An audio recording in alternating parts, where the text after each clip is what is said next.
Have you ever watched someone lose everything just for choosing what is right? In these lands, the word freedom has become a crime. Poor farmers, barefooted children, widows surviving on hope alone, all crushed beneath the boots of men who believe power is their birthright. The British elite, wealthy merchants, proud officers, mock our faith, our dignity, our very humanity. Have you ever felt powerless? They seize our homes, they chain our sons, they burn our fields and laugh as we starve. Patriots, true hearts of this soil, are treated like animals, while our oppressors call themselves civilized. Betrayal surrounds us, sacrifice becomes our daily bread. Still, we rise, because freedom is not a gift. It is a struggle written in blood. Stay with me until the end. What you are about to hear may shock you. Some stories are born in humiliation, but they do not end there. And now, the first chapter of one woman's courage in the face of tyranny. Mercy had given life when others only took it away. She knelt in mud beside fevered children, stitched the wounds of lumbermen broken by the mills, comforted mothers who had already buried too many dreams. She never asked for gold, never demanded favors. She healed because compassion was her rebellion. And that terrified men like Sir Reginald Ashford, men who feared any soul they could not own. Years ago, she pulled Abigail Mercer back from death's door after a brutal winter childbirth. Isaac Mercer, Abigail's brother, still carried that miracle like a fire inside him. A sawmill worker with cracked hands and a heart forged in the struggle for independence, he stood in the back of the crowd now, jaw clenched, sweat trembling on his brow. He saw the ropes, the soldiers, the arrogance carved into every smirk of the redcoats. His voice broke the silence like a hammer. If she falls, we fall with her. A rifle butt smashed against his ribs. He hit the ground, gasping. Laughter spilled from the English soldiers, cold and triumphant. To them, patriots were insects, crawling beneath their polished boots. They dragged Isaac away, leaving dust where dignity once stood. Sister Mercy didn't cry. She didn't beg. Her calm was an insult to the tyrants. Reginald stepped closer, eyes burning with the thrill of domination. "You chose the wrong side," he hissed. "You gave comfort to traitors. You encouraged rebellion." He grabbed her chin, forcing her to stare into his twisted mask of power. And rebellion must be crushed. "Liberty," she whispered, "is not rebellion. It is birthright." Her words hit him harder than any blade. The crowd, poor farmers, widows clutching their children, old men who once believed promises of peace, felt a spark, silent but rising.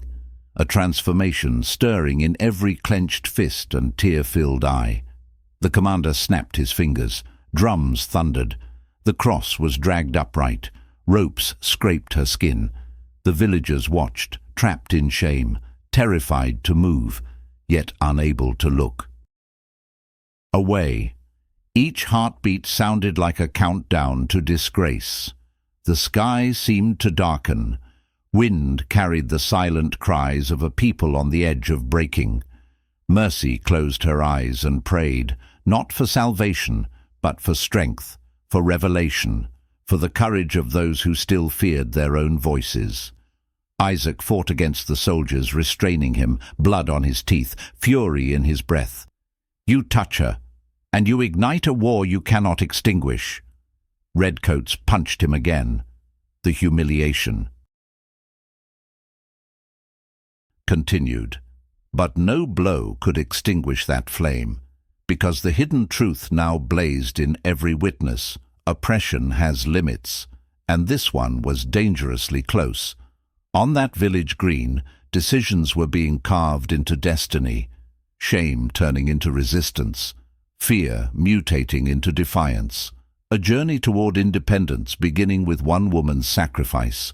The rope tightened, and the Patriots were done kneeling. Comment: I stand with the Patriots. Captain Thomas Langley remembered well how it began. The chapel doors burst open beneath the boot of tyranny, hinges screaming like souls betrayed. His voice echoed against sacred walls. On your knees, colonial witch! Spittle flew, thick with hatred. Mercy stood before the altar, hands still stained with healing herbs. Her reply was calm, sharper than any blade. I kneel only before God. That defiance struck them like an insult. Dragoons descended with fists and rifle stocks. Wood splintered, candles fell. A crucifix clattered across the stone floor, abandoned like the dignity of the oppressed. They beat her until breath came ragged, until her vision flickered, yet she refused to bow. They bound her wrists, dragged her through the dirt, ripping her habit, tearing skin. Her suffering was meant to crush hope. Villagers peeked from behind shutters, trembling. Each closed door felt like a surrender. Shame seared their hearts. Children clung to their mothers, watching courage dragged away like a criminal. The message was clear.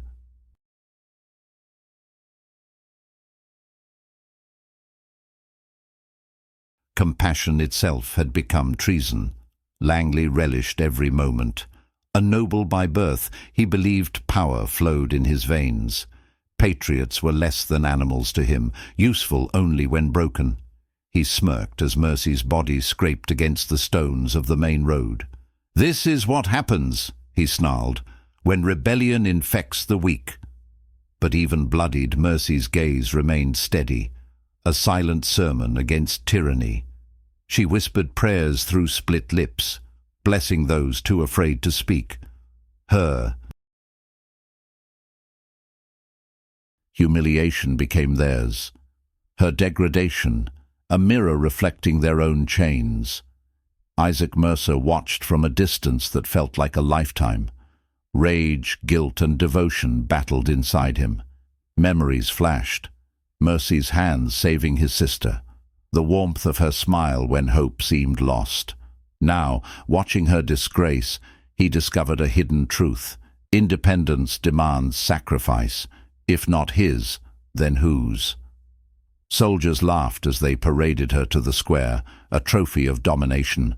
Redcoats lined the path like wolves fattened on fear. Reginald Ashford awaited, basking in authority.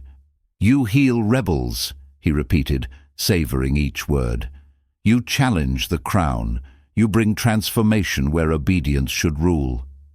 The crowd gathered, torn between terror and awakening. Old men clenched their walking sticks as if they were muskets. Young wives held their infants, shielding them from a future written in shackles. Boys stared, fists shaking, sensing a journey none could turn back from. Mercy was forced upright, ropes scraping her wrists again. She scanned the villagers, not pleading, not accusing. Her eyes simply asked, "What is your decision? Remain silent, or reclaim your humanity." The air shifted. Humiliation turned into anger, insult into courage, a spark into a storm. Isaac stepped forward. Not far, just one small step, yet it was enough to change everything. Langley glared. Ashford felt it too, the rebellion breathing, stretching, sharpening its claws. Oppression had pushed too far. Patriots no longer trembled. They watched, they judged, they prepared. Because when liberty is strangled, hearts learn to fight. And in that village square, as the ropes tightened once more, a revolution's heartbeat began to thunder. At noon, the sun became a merciless witness. Soldiers hoisted mercy upside down on the cross, turning salvation into mockery. Blood flooded her skull, the world trembling and spinning in red waves. Her hair hung like a dark flame, brushing the dirt below. Gasps rippled through the villagers, terror mixed with awakening. Sir Reginald Ashford stepped forward, face twisted with triumph. In his grasp glowed a branding iron, forged into a single letter. T for traitor, T for terror, T for the lie they wanted, etched into every heart. "Look how your patriot angel dies," he bellowed, savouring the shame. The iron pressed against her shawl. Smoke curled. The stench of burning cloth and flesh rose into the air like a curse. Mercy bit down a cry, her dignity, refusing to grant them the satisfaction. Agony pulsed through her body, yet her spirit towered above the degradation. She was humiliated, mocked, displayed like a warning, but she remained unbroken. Children hid their faces, mothers wept. Old men clenched their jaws, remembering the promises of liberty once whispered by their fathers. They saw betrayal, injustice, and something more, a revelation. This spectacle, meant to crush their courage, instead revealed the Crown's deepest fear, the faith of ordinary people. Captain Thomas Langley smirked, arms crossed, enjoying every insult delivered. To him, colonists were cattle, a flock to be disciplined. But as he watched the crowd shift, fear giving way to fury, he felt the first tremor of doubt. Rebels are dangerous when they decide to stop dying quietly. Isaac Mercer stepped closer again, breath sharp, eyes burning. His hands twitched, aching for the axe left at the sawmill. He counted the dragoons, 5 near the stage, more along the perimeter. Muskets loaded. Every calculation screamed certain death. Still, his boots moved. Every patriot heart moved with him. Ashford saw it.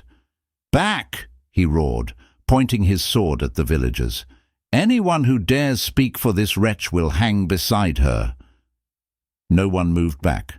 Not this time.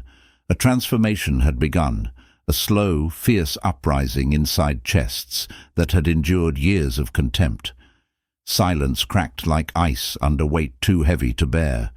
A murmuring rose, not loud, but unstoppable.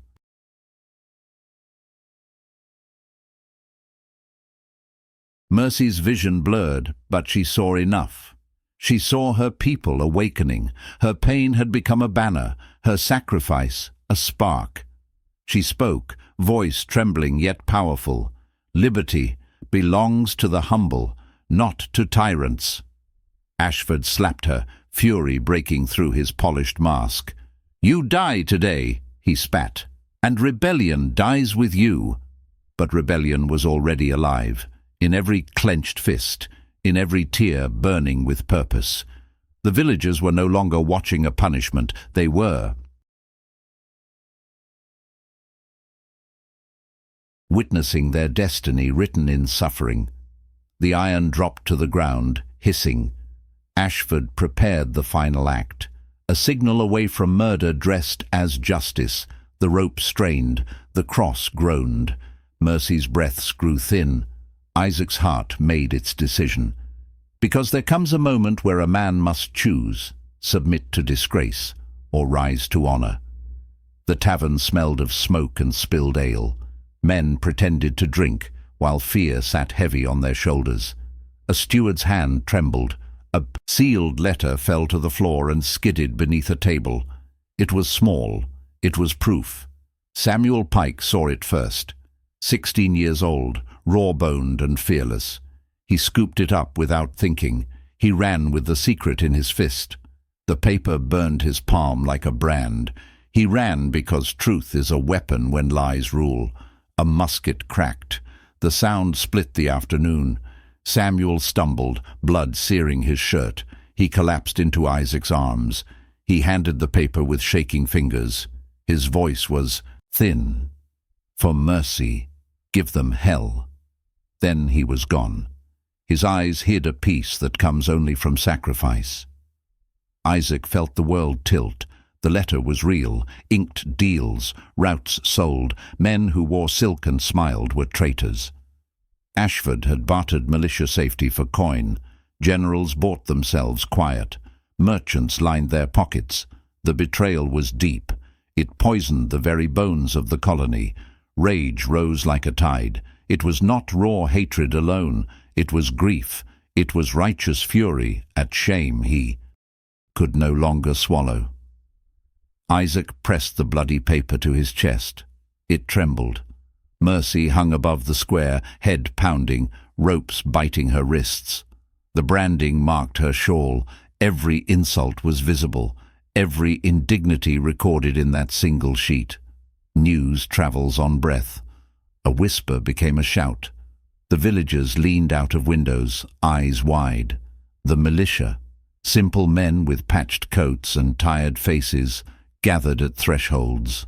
They had been mocked by nobles. They had been sold by supposed leaders. Their dignity was stripped, their independence threatened. They remembered every broken promise.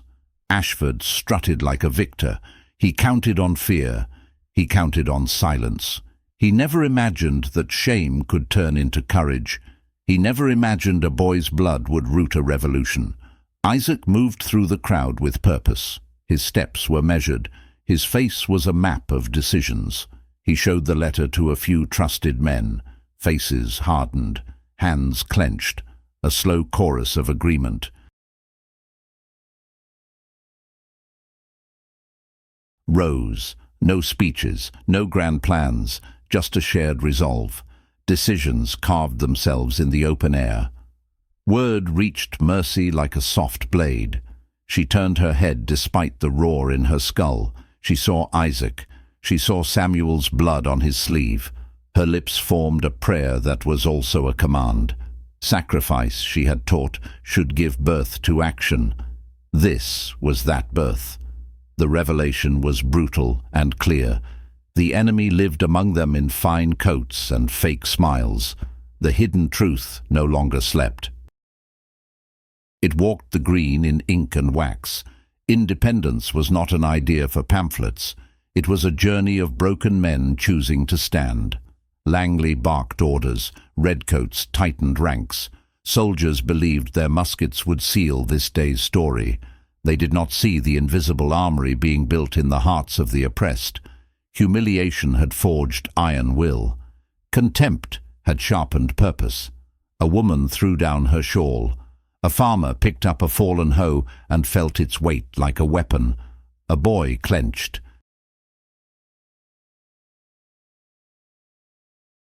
His tiny fists until knuckles went white.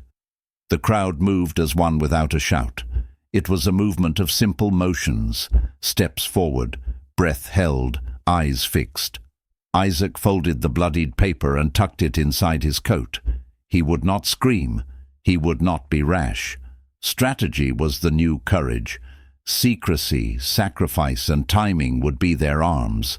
The letter would be their proof, the spark that made a matched pyre of years of disgrace. He glanced at Mercy. She met him with a look that carried both pain and command. The rope tightened above her. The cross creaked. The sun watched, indifferent. Isaac walked toward the makeshift barricade at the tavern door.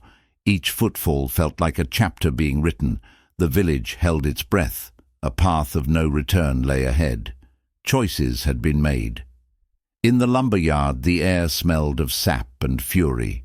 Elias Treadwell stood with arms carved by years of toil, each muscle a testament to survival. His axe slammed into a stump, the crack echoing like thunder, rolling through wounded mountains. "Enough disgrace!" His voice shook the very earth beneath shackled hopes. 40 woodcutters rose behind him. Men with backs bent by labor, hearts bent by insult. Few owned muskets. They carried only axes stained by honest work. But every man held a reason to spill the blood of oppressors. Betrayal had taken root, watered by sacrifice and humiliation. Now rebellion demanded harvest. Their breath formed a single storm. They marched, boots smashing sawdust.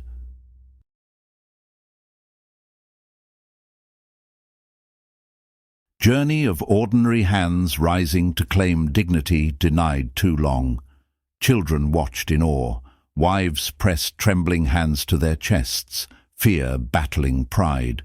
The transformation was unstoppable. Independence had found soldiers. Isaac met Elias in the road. He showed the blood-marked letter, the hidden truth revealed.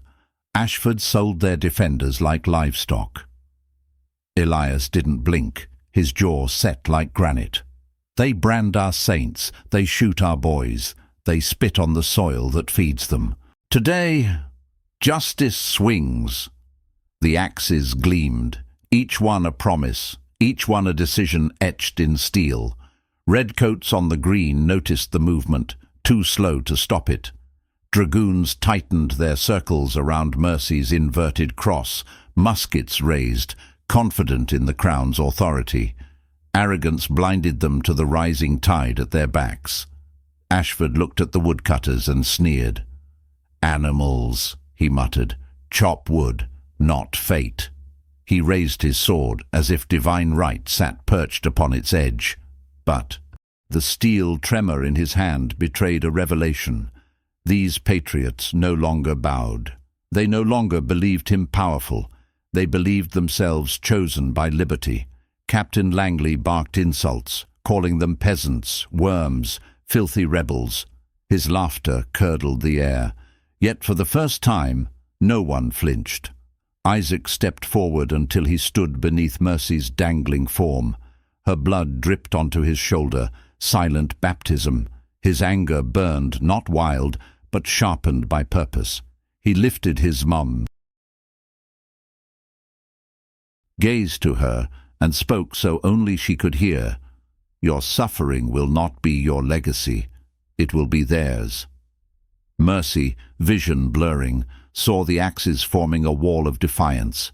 She tasted her own blood and smiled faintly. The oppressed were not broken. They were awakening. Elias roared a single word, not a command, a vow. "Liberty!" Axes hit the ground in unison, a thunderous oath. Farmers emerged from barns gripping pitchforks. A blacksmith raised a hammer still hot from the forge.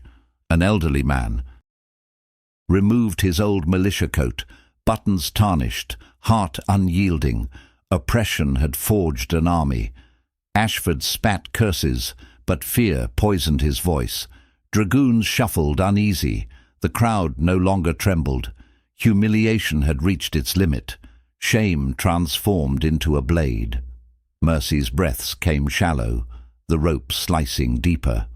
Her eyes flickered with a plea not for rescue, but for victory beyond her life. She had given healing freely. Now she gave her suffering as a rallying cry. The Patriots surged. A step closer, then another. No one retreated. Not one. The cross strained. The soldiers raised their muskets. The world held its breath, on the edge of fire. A roar cracked the sky. "To liberty!" It was not spoken. It erupted. Axes rose like iron wings, and the woodcutters surged forward. Hatchets spun through the air, whistling vengeance. Muskets fired from windows and alley shadows, smoke curling into a storm of rebellion. Redcoats reeled, stunned by the audacity of peasants who dared to rise. Captain Langley shouted orders drowned by the thundering of hearts finally unchained.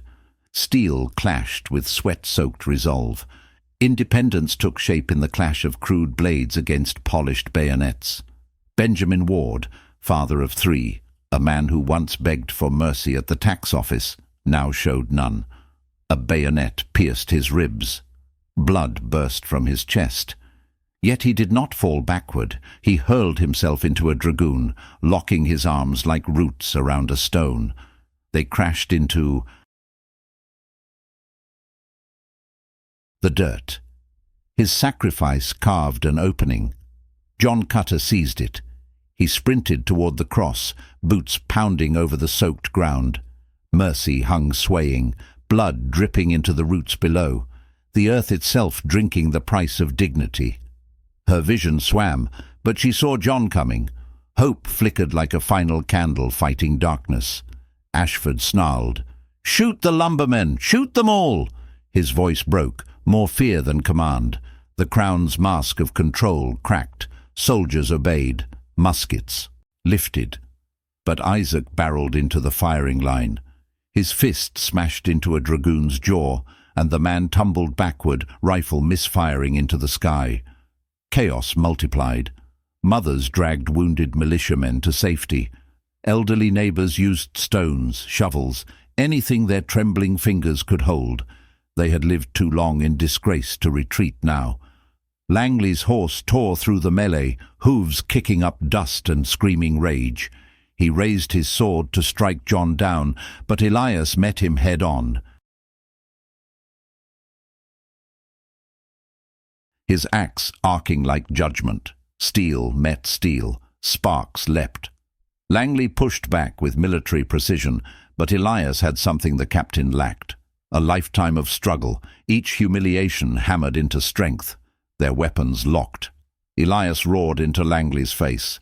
"This land belongs to the brave." He shoved with every ounce of fury.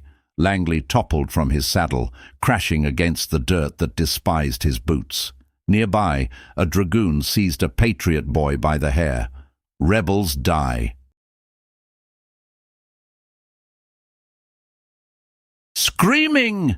he spat, but before pain could find voice, an old blacksmith's hammer crushed bone.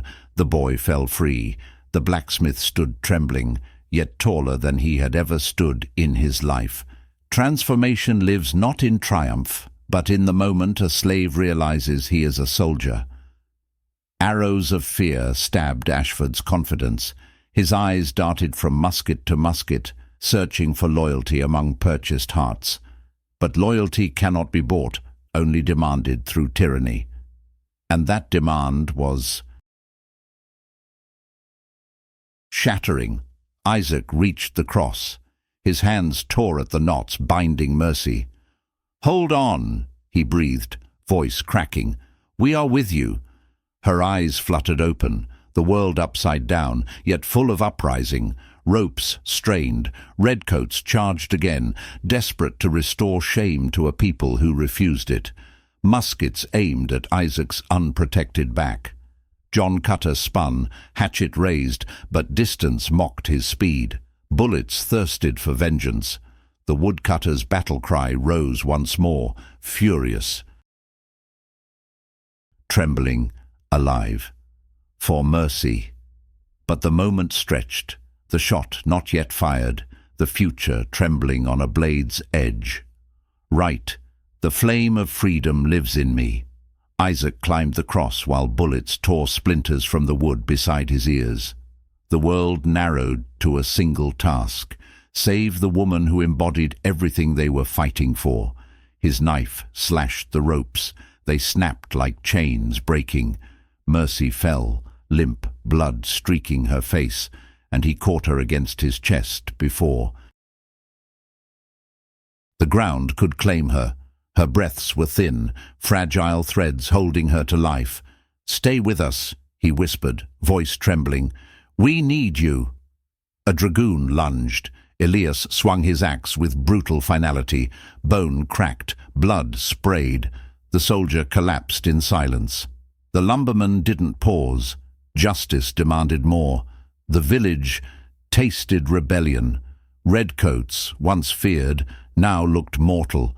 Their fine coats ripped, their pride leaking out in crimson trails. For years they had mocked farmers as weak. Now those same farmers drove them backwards, step by terrified step. Captain Langley staggered to his feet, grabbing his fallen sword. Fury twisted his face. "You ungrateful dogs!" he roared, charging forward, blade aimed for Isaac's spine. John Cutter intercepted him. Steel flashed, sparks flared. Langley was trained, his movements perfect, precise. John fought with desperation, muscles screaming against fatigue. Their weapons clashed again and again, two worlds colliding, one bred for power. the other forged in survival. Nearby, Ashford watched his authority crumble. Horror hollowed his eyes. He clutched his blood-stained branding iron as if it were a shield of divine right. "This is my land," he spat. "You live because I allow it." His words rang false. No one listened. A farm girl, barely 12, hurled a stone that struck his temple. He stumbled in disbelief. The audience he once terrorized had become executioners of fear itself. Mercy stirred weakly in Isaac's arms. Her eyelids flickered. "Do not let them steal our dignity." Each word cost agony. Each breath was a victory. She had been tortured, displayed, branded, yet still she spoke like a commander of souls. Isaac held her closer. "No one will ever bow again." Shots thundered. A redcoat fell screaming as a pitchfork found his throat. Old men formed a shield around the wounded. Mothers dragged muskets from dead hands, reloading with trembling resolve. The transformation was complete. Peasants had become soldiers in a single afternoon. Langley's sword ripped a gash along John's shoulder. John grimaced, refusing to fall. He countered with a savage kick, sending the captain sprawling into the dirt he had scorned. Elias rushed toward him, axe high, ready to end tyranny with one final strike. But a drumbeat rolled from the tree line. A new formation of British troops emerged, bayonets glinting like the fangs of an iron beast. Flags of the crown billowed with menace. The villagers hesitated. Breath caught between triumph and terror. Ashford's broken confidence returned in a cruel grin. Reinforcements meant punishment, brutal and absolute. "Kneel," he growled, wiping blood from his brow. "Your little riot ends here." Isaac rose with Mercy still in his arms. His shirt was torn, his knuckles raw. Yet he stood taller than any noble. "We kneel for no king." Langley wiped his lips, rage reborn. "We'll hang every last one of you." The Patriots tightened their formation around Mercy, a wall of courage shielding hope. Wounded, bleeding, exhausted, but unbroken. The journey had crossed the line of no return. There would be no retreat into silence.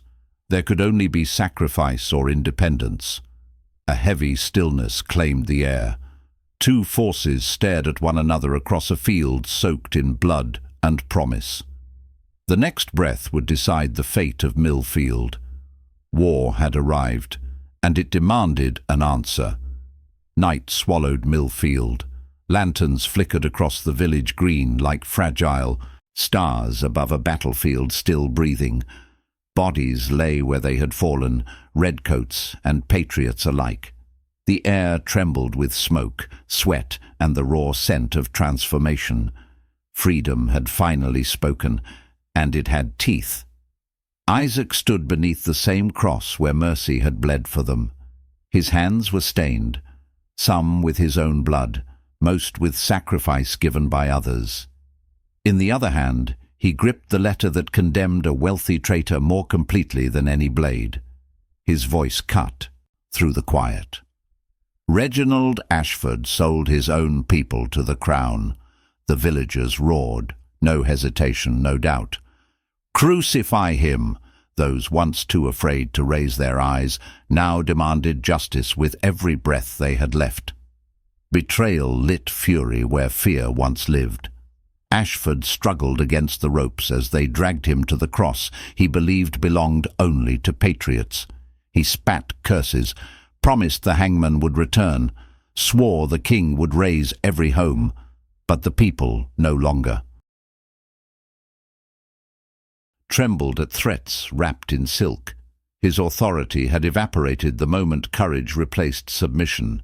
They bound him upside down, his silk coat ripping, dignity torn from him as brutally as he had torn it from others. His face grew red and swollen, veins bulging with panic. "I am the law," he shrieked. "No," Isaac said, voice low, steady. "The law bows to truth." Mercy lay in a cot nearby, breathing shallow, her face bruised but her eyes bright with unbroken resolve. They brought her forward to see the tyrants fall. 2 villagers supported her, but it was she who made them feel stronger. She stared at Ashford, a man who had tried to brand righteousness as treason.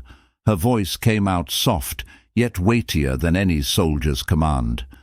"May God judge his soul. The people will judge his crimes."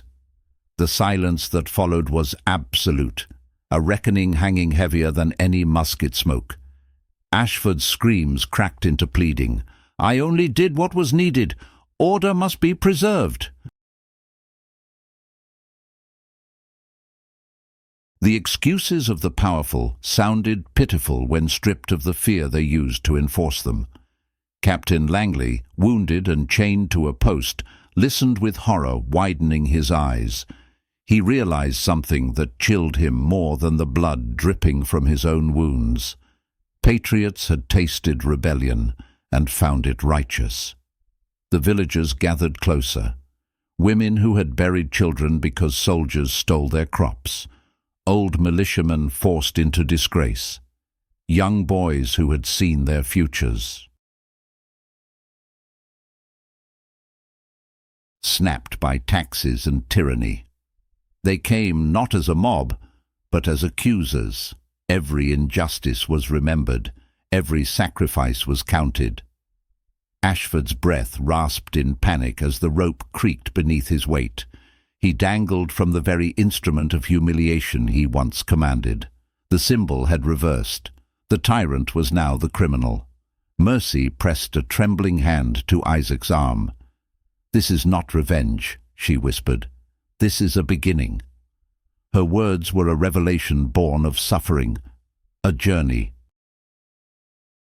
From degradation to dignity, no empire could halt.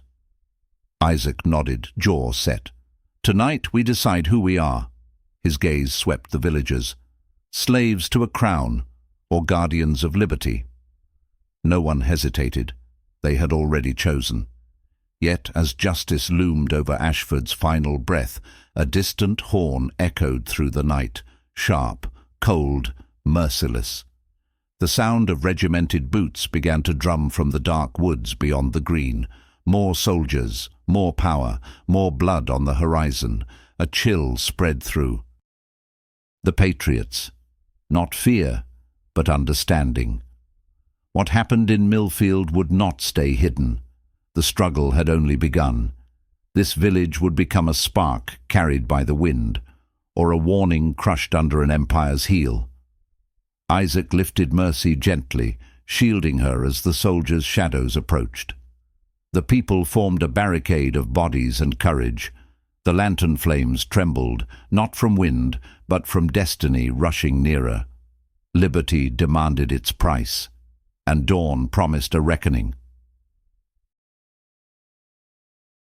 Sunrise. A new silence claimed Millfield. Not the silence of fear, but the breath held before a nation awakens. Dew clung to the grass, washing away the stains of a night that had changed everything. Reginald Ashford hung lifeless, the proud lord reduced to a warning against tyranny.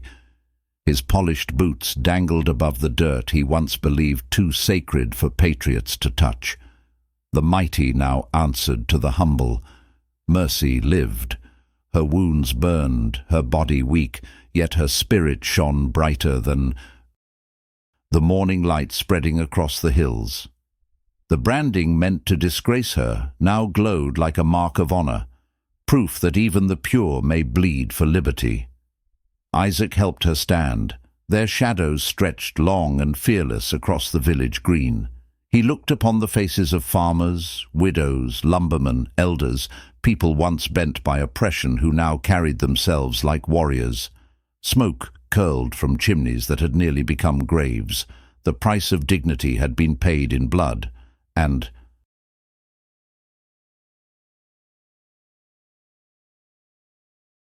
Still, more sacrifice would come.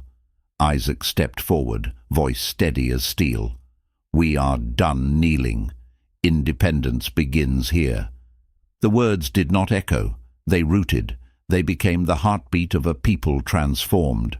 The woodcutters raised their axes, handles chipped, blades worn, each one a lifetime of labor.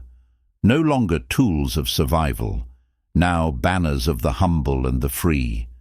Mothers pressed hands to their hearts. Young boys lifted their chins. Elderly men who once believed themselves, finished, felt strength return to their bones. Lanterns flickered out one by one as sunlight rose, revealing the hidden truth that had always waited beneath silence. Liberty belongs to those who dare claim it. Betrayal had pushed them down, humiliation had cornered them, but courage, real courage, had carried them into destiny. Captain Langley, bound in chains, stared with hatred and fear. He saw what the Crown had always denied: the oppressed are unstoppable once dignity is awakened. Millfield would not be the last village to rise. Mercy whispered a prayer over the fallen, both Patriot and Redcoat, because even in rebellion, compassion guided her steps. "May sacrifice give birth to hope," she said. "May their journey lead to justice." The sun climbed higher, gilding every wound with promise. A small settlement, forgotten by generals and ignored by kings, had ignited the first true flame of American liberty. No empire could extinguish it now. And so the story of Millfield became more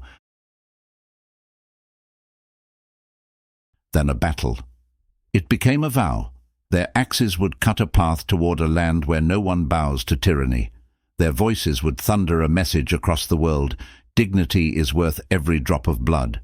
The flame had been lit, and its fire would spread.